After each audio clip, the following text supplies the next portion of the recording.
So, first impressions of the Batman. This film was good. I will say that right off the bat. This film was a masterpiece. I think this film is basically perfect. There is literally one problem I have with it, and that's it. There's one problem I have with it. And I'll get to it. But I guess I'll just get straight into it. And I'll kind of break it down.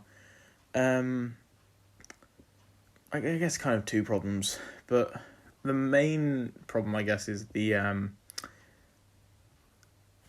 trailers kind of do show everything. Most of the fight scenes have been revealed in the trailers. Most of the action set pieces are in the trailers. Most of the big moments are in the trailers or have been released as clips. Like, spoilers, Riddler getting caught. Which was really weird, looking back, that they released that.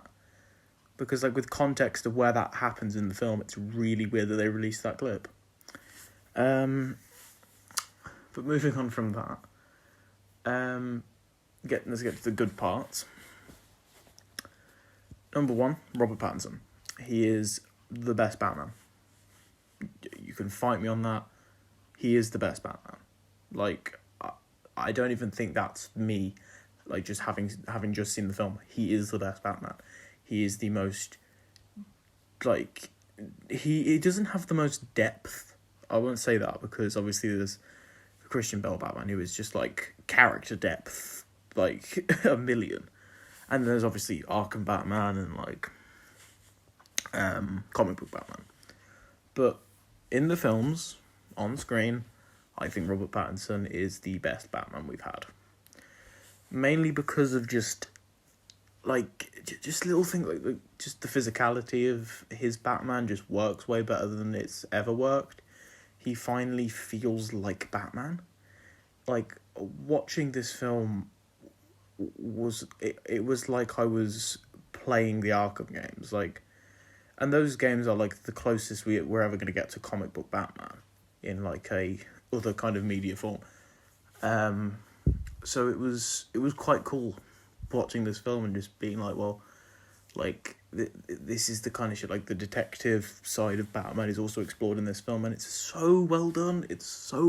And like, props to Matt Reeves for sticking with it and making it a gritty, dark thriller detective story. Horror, actions. This film's a lot of things. I'll get to the horror element when I start talking about Riddler. But the reveal of Batman in this film was incredible. And I think might be the best reveal of Batman we're ever going to get.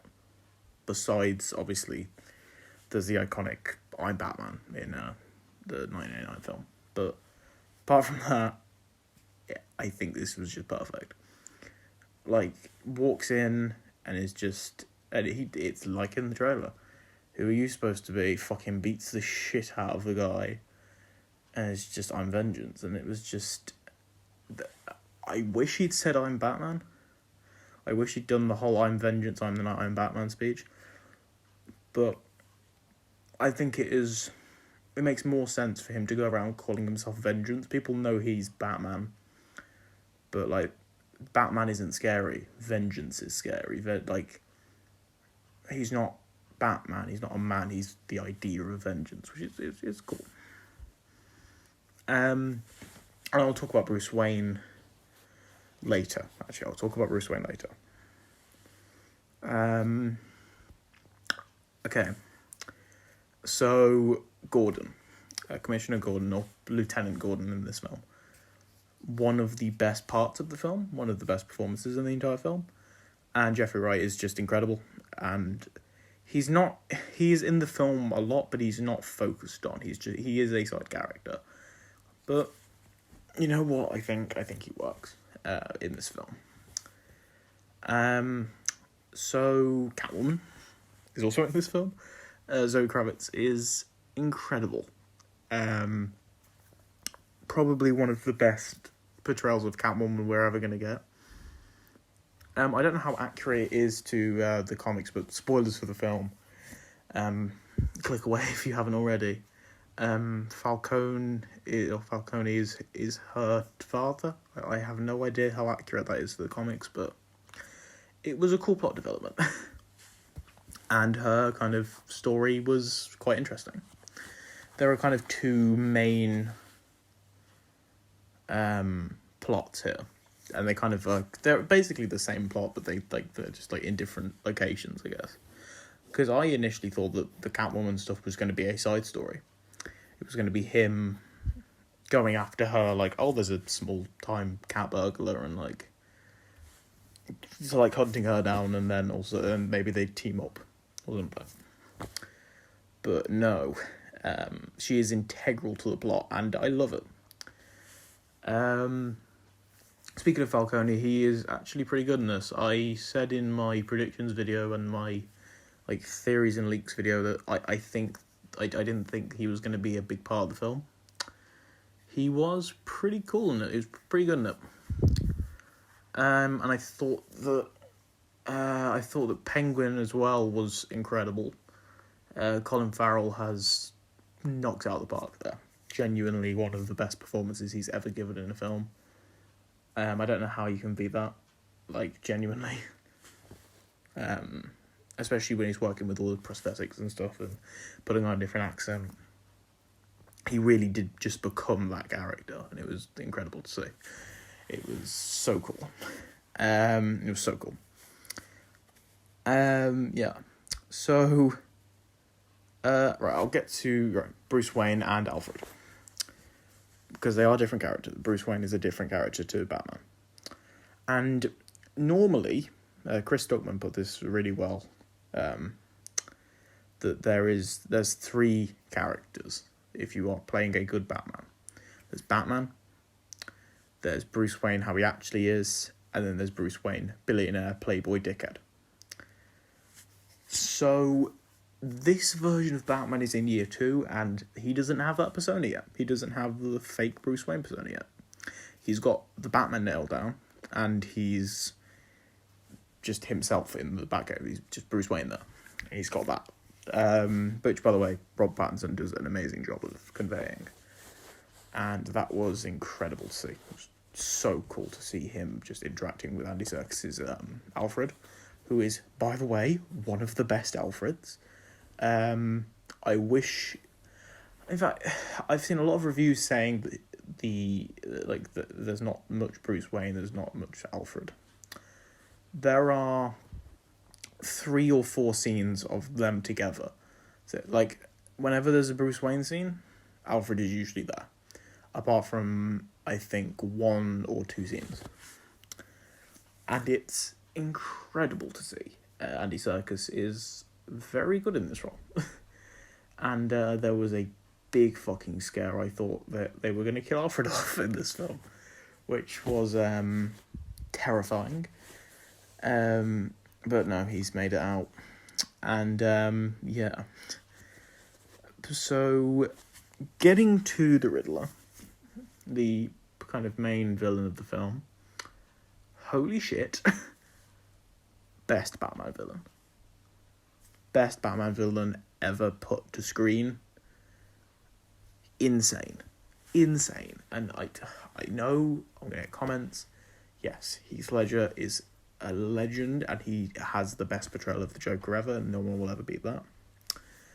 But if you're going for pure just intimidation, this guy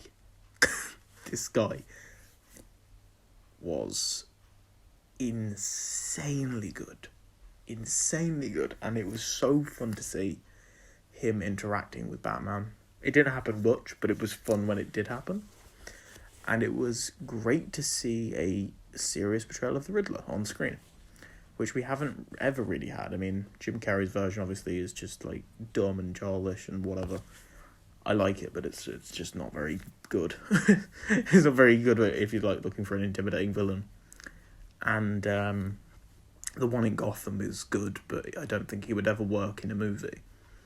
But this version is incredible and works very well. And yeah, to get to the kind of the main thing about Riddler that I love is his scenes. His opening scene is shot like a fucking Halloween film, where he kills the mayor of Gotham, I think. And it's shot like a horror film. It is insanely scary, and I almost screamed in the cinema. I didn't, because I didn't want to annoy people, but I did get a bit of a shock. It was great, though. And that's something I think they should have done more for Batman. He didn't have many good stealth scenes. This Batman is definitely a Batman that just kind of walks into oncoming fire. I don't mind that, but I would like to see some more stealth scenes from this version of Batman.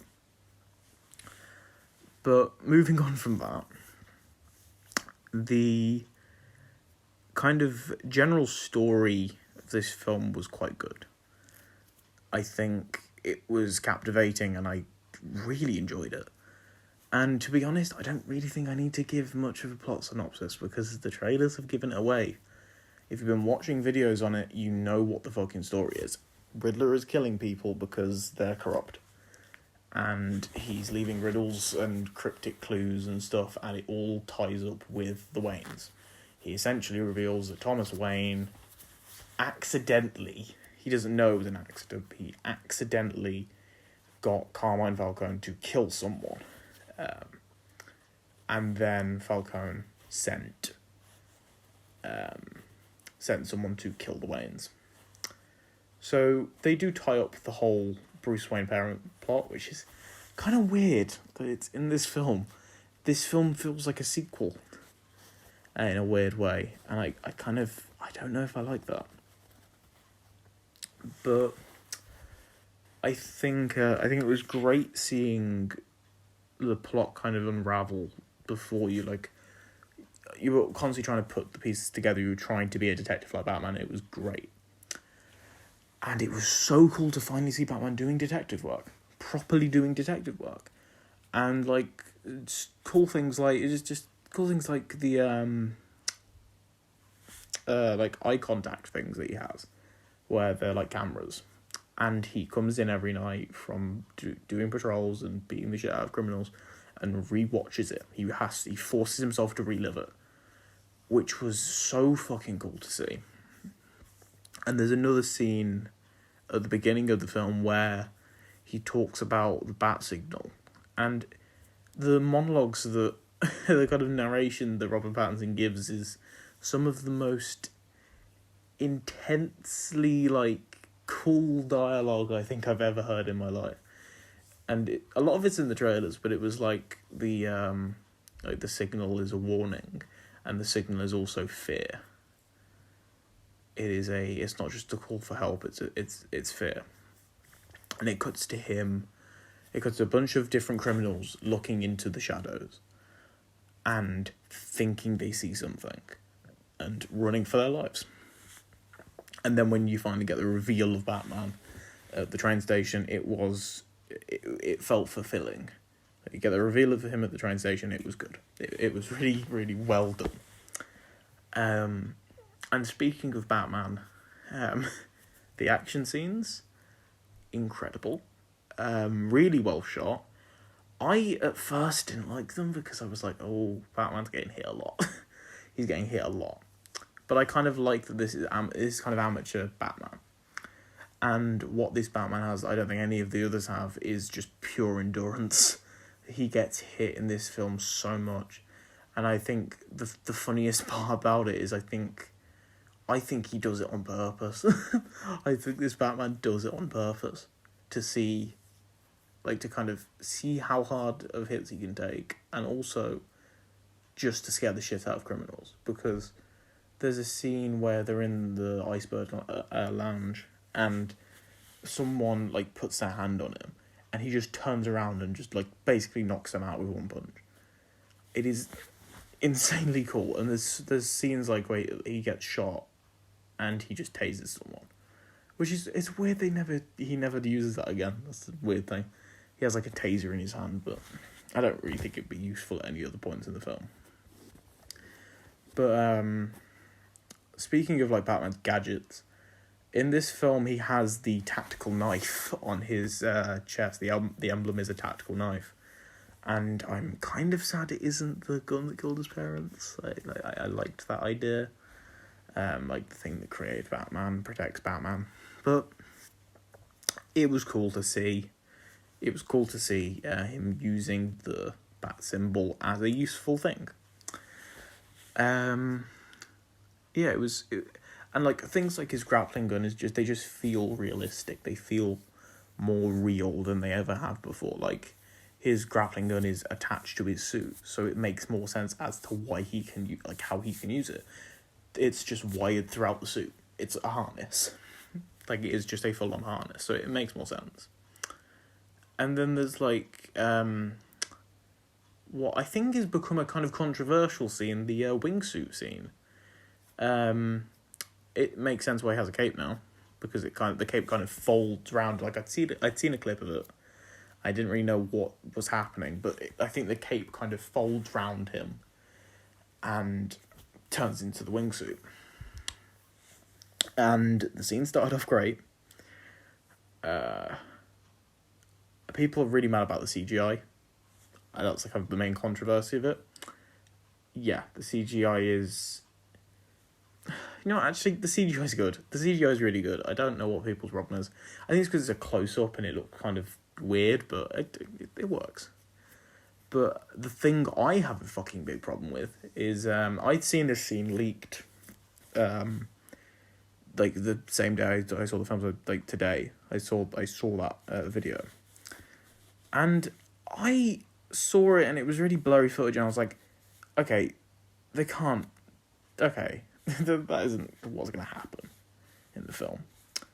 He crashes into a bus. He tries to swoop under a bridge, right? Deploys a parachute. I don't know where the parachute comes from.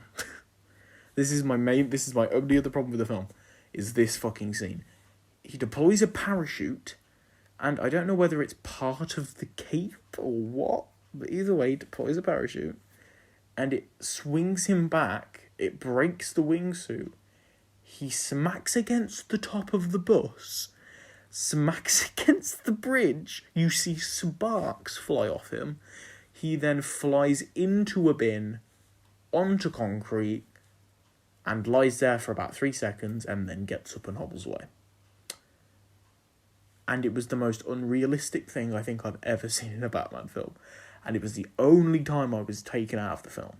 I was looking at this film, I was like, this is really good. Like, it's really believable. It was that scene, I was like, oh my god. He just got up. And I was like, I get it's to show, like, Batman's, like, very strong and stuff. It's like, the armour... he should be jam. Well, he should have at least, like, I was speaking to my friend about it. We went to see the film together. And he said it would have made more sense if Alfred had come and pick him up. I was like, yeah, or at least if he was hobbling away, fine, if crawling away, or hobbling away or whatever, and it cuts to him in the Batcave, and he's him tending to his wounds, and he's got, like, a broken leg, and he's out of commission for a few days. Something, but there's nothing. He's just fine, and it's really fucking infuriating, and it looks really bad, and it really annoyed me. But I guess the excuse is that the parachute kind of broke his fall, I guess, and he's also wearing the suit, so yeah. But at the same time, he should just be jam. It's like, hit his head on the fucking thing, and like, the head is just made of, like, leather. It's made of, like, rubber. It's not armoured. I don't think, at least. I don't think his helmet is armoured. His cowl is armoured. So, yeah. But moving on from that scene. To the kind of Easter eggs and shit in the film. I will do a kind of more in-depth breakdown another time. But the obvious reveal is that the Joker is here, and it's Barry Keoghan, or I think that's how you say his name, and he's using his Irish accent. I don't know if the Joker was mocking an Irish accent, because he kind of turns just kind of normal Joker speak after that, but I don't know. I don't know. His laugh is okay. It's kind of good. I don't know. I don't know. I'm not a big fan of it. But apart from that, there is also a name drop of Hush, or a kind of reference to Hush. There's someone called Elliot. His last name is Elliot. Is the reporter that Thomas Wayne got killed, and you could say the son of him is Thomas Elliot, and we could eventually get Hush, which would be insanely cool to see. But yeah, apart from that, there's not really many other kind of villain drops, as far as I know. There's obviously there's the DA ends up dying, so I guess Harvey Dent. I don't know. I think Harvey Dent would be a cool addition, but at the same time, I'm kind of afraid of what they would do with his character. Mainly in the physical department, because they changed Riddler entirely. And I'm not mad at that, but thing is, Harvey Dent is kind of a dumb character. The only time he's ever been done seriously is in The Dark Knight, and even then, it was kind of silly. So, I don't know how they do that. But, fuck it, it's so late. I'm just yawning. But yeah, there are definitely a few villains I would love to see them adapt. One of them being Mr. Freeze. I am really excited for that, if they do that. I think it would be a really cool idea to kind of see a grounded take on Mr. Freeze. Like Liquid Nitrogen and all. And I've also seen Soup's video about it, and he said that the green liquid that Batman injects himself with is venom. So we've got Bane, I guess, but no, I don't think that's gonna happen. I don't think that's gonna happen. I don't think it's venom either. I think it's just like adrenaline or something. If it was venom, that I don't know why Batman was using venom. It's just a bit fucking weird. But also that was like the only thing in the film that just wasn't set up. They set up him using a tactical knife to like cut an electrical wire, just by him using it in like the final act of the film, just kind of casually. But it's so like, it is kind of, I don't know whether it's because I'd seen the trailers or what, but I was kind of just going, oh, he's going to use that later. But he, yeah, they kind of, the film isn't like too bad with doing stuff like that kind of foreshadowing stuff. But that venom stuff, like, that just didn't, the adrenaline thing, that doesn't come up at any point in the film. He just pulls it out. Same with things like the gadget that like blows stuff up. It blows like a smoke canister up, so he has like loads of smoke. I thought it was going to be a smoke pellet, but no. So yeah, I guess that's for the next film.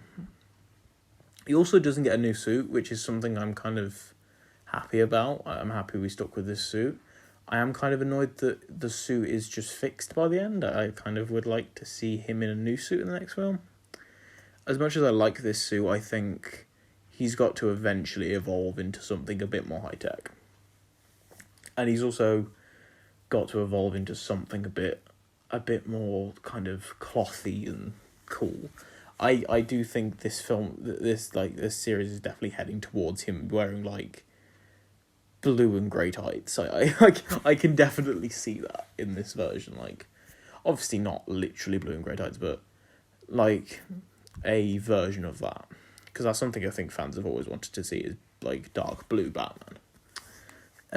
Or at least the black and grey suit would be very cool to see. But like, just the general aesthetics of this film is just so nice. Like, things like just the Batman logo is just so nice. It's such a cool design. I think it works really well.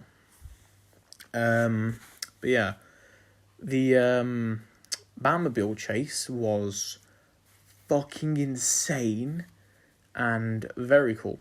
Very cool. The Batmobile in general was quite cool. I'm kind of annoyed it only got used once. Or twice, I think.